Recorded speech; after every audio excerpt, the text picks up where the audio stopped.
Coming straight off the back of the previous video about whether hell exists or not, again, I don't have a funny for this, so just bear with me and hear me out. So, the solution to if you believe hell exists and want to exist it, the truth according to the Bible is that then accepting that, or, getting out of that is, not going there, is then accepting the sacrifice that Jesus made when he died for us. Now, let me you've probably heard that before, that, Jesus is the way to salvation, this, that, and the other. But this was something that changed, that you might not have heard, because it took me a very long time to come to this realization in sort of looking at God, the Bible, Christianity, Jesus, all of that.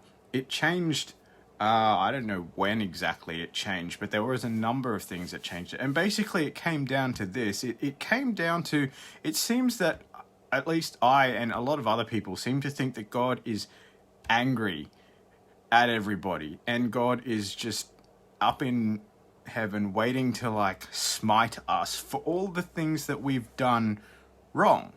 However, in the Bible, Jesus took the time to explain this story, and you may have heard of it. It's called the prodigal son. Basically, the son asked the father for his inheritance early, went and blew it all, wasted it all, ended up in a really bad place, and decided, I'm going to go back and ask the father to be, one of the servants. And,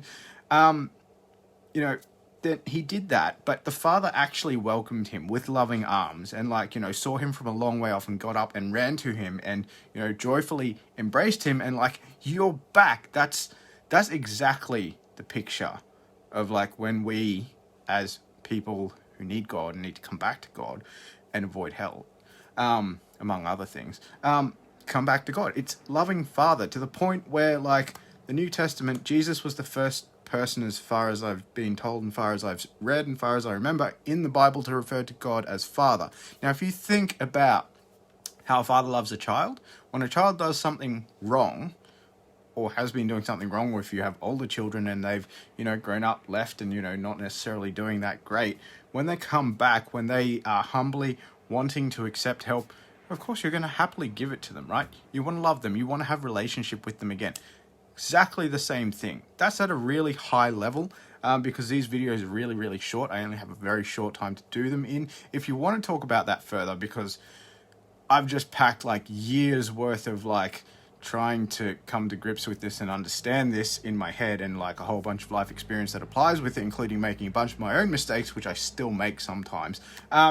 Maybe even in this video, who knows? But we can talk about that. I'd love to actually talk to anybody about that who wants to talk about that, because this is a huge shift in perception of God and Christianity and Jesus and things that I don't think a lot of people understand. So you know what, if you feel that you've got the other perspective of Christianity where God is just up there waiting to punish and smite us all, but you're actually interested in the idea of God as the loving Father, then you know what, if you want to work that out, if you want to ask questions, if you want to talk about that, please hit me up.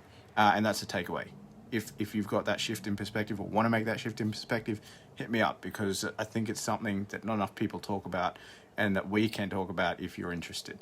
But other than that, I hope you're having a great day. I hope you got something out of that too. And I hope to see you next time, which you can follow or subscribe if you would like to do that. Thanks. Bye.